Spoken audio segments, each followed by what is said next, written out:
Hey everyone, and welcome to today's video.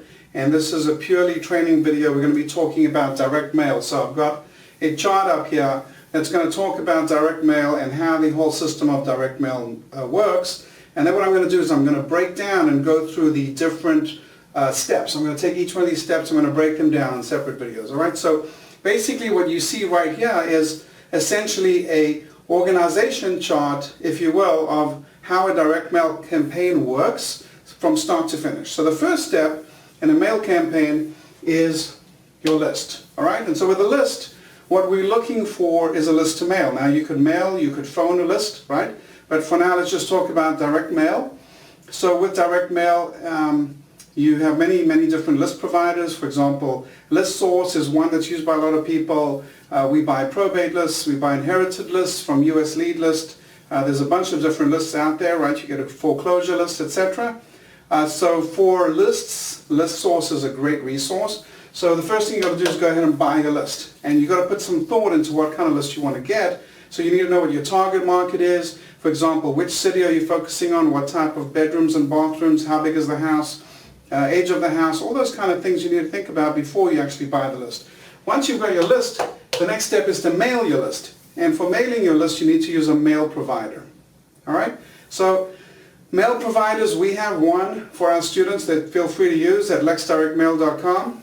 A lot of mail providers out there. And generally speaking, you're going to pay depending on how much you mail. So the more you mail, the cheaper it's going to get. So when it comes to mailing, you've got a couple of different things that you can do. One is you could mail out postcards, or you could mail out yellow letters, or you could mail out white letters. Alright, so white letter is just a typical standard letter. It could be with or without lines. Typically we use without lines, something printed just on like a Microsoft Word. For yellow letters, you're essentially going for that look of a yellow examination pad, right? And red writing really works well with that one. So that's your mail. So you got to decide, you want to spend about $1.20, around $1 to $1.20 sending yellow letters, or would you rather spend maybe 50 or 60 cents sending postcards? Choice is yours. So you got your list, you got your mail house, you got to decide what kind of postcard you're going to use. Whatever mail house you use, whether you use ours or someone else's, usually they will provide you free of charge with templates.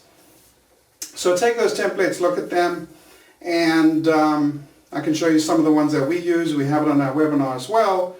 But pick something that works for your audience. For example, if you're mailing to an inherited list, your template will look different than if you're mailing to a absentee landlord list. All right. So once you've chosen, you've got your list, you've got your mail house, right? The next thing that's going to happen is you do your mailing. Now, once you do your mailing, and it's important with mailings to be consistent. So if you're going to be putting out, let's say, 500 pieces a week for a total of 2,000 pieces a month. So let's say you're mailing out 2,000 postcards a month. Let's say your postcards are costing you 50 cents a piece. So figure out where your budget is, and then you're just going to start getting calls. So before you put that mail piece together, give some consideration to what phone number you're going to use, because that's the number that's going to be getting these calls. So you could use your cell phone, and when I started out I used my cell phone, but I'm going to recommend you don't do that, because you want to kind of track the phone numbers. Because let's say, for example, you're putting bandit signs out and you're doing a mailing of postcards. So now if both of those are calling and they're both landing up on your cell phone, how do you know which call came from where? You don't. But if you used a call tracking service, for example, CallRail is a good one. That's callrail.com, so we use that. Then what you can do is you can track. You could have two different phone numbers. One phone number could be on your postcard, and a different phone number could be on your bandit sign. Okay?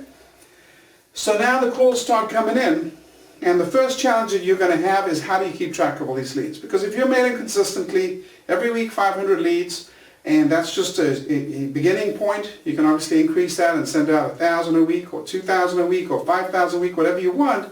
But even if you just start out at 500 a week, you will get calls. And typically you're getting about a 1% response rate. So if you're mailing out 1,000 cards, you get probably 10 phone calls. So 1,000 cards a week is 10 phone calls a week. 500 postcards a week is going to get about 5 calls a week.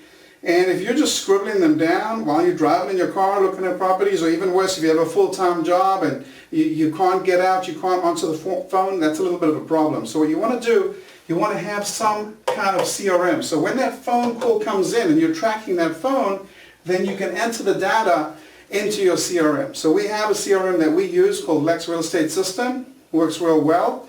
And you can go ahead and you can add the data in there of the seller. The address of the property, their phone number, the number of beds and baths, why they're looking to sell, how much they're looking to get for the property. And then at that point in time, that lead would go out to your acquisitions person. Now if you're just starting out, don't feel bad if you don't have an acquisitions manager. I didn't when I started out. You can go out yourself. In fact, you could mail out a list, have it go to your cell phone, speak to the people, and go out and look at the houses yourself. That's fine when you're starting out. But you're going to go and look at the house, make an appointment, and the goal is to get the house under contract. So let's say you meet with a seller, they want 130, you're offering 110, you settle on 115, the seller agrees, and you go to a contract. So at this point in time now you have a house that you have the ability to purchase. Now this is a crucial point where you have to know what your exit strategy is. So if you're a wholesaler and you're just looking to wholesale that property to a cash investor like me, your exit strategy is to immediately go into marketing mode. So that's dispositions to marketing, and then from marketing you're finding a cash buyer and you're trying to flip that property, hand it off to a transaction coordinator who can also be you, dealing with a title company when you start out. As you get busier, you get more closings, you want to hand that off to someone that can do it for you, and then go to the closing. And the closing is where you get paid. That's where you get the cash. Now, if you're fixing and flipping, right, then you're not looking to wholesale. What you're going to do is pass it off to a project manager, someone who's going to get in their car, drive out, review the property, meet with a general contractor, get a repair estimate on the property, and figure out how much it's going to cost to fix that property. And then from there, they're going to give you an estimate, you're going to fix the house, and you're going to list it on the MLS and sell it. So either way, whether you're wholesaling or fixing and flipping, you're going to end up in this bottom corner over here, which is where you get paid. All right? So that's basically a breakdown of direct mail and how it works. And I'll do another video showing you each one of these components step by step. All right? So guys, if you like this video, make sure you go ahead and subscribe. Okay? And please like this video, and I'll see you on the next one.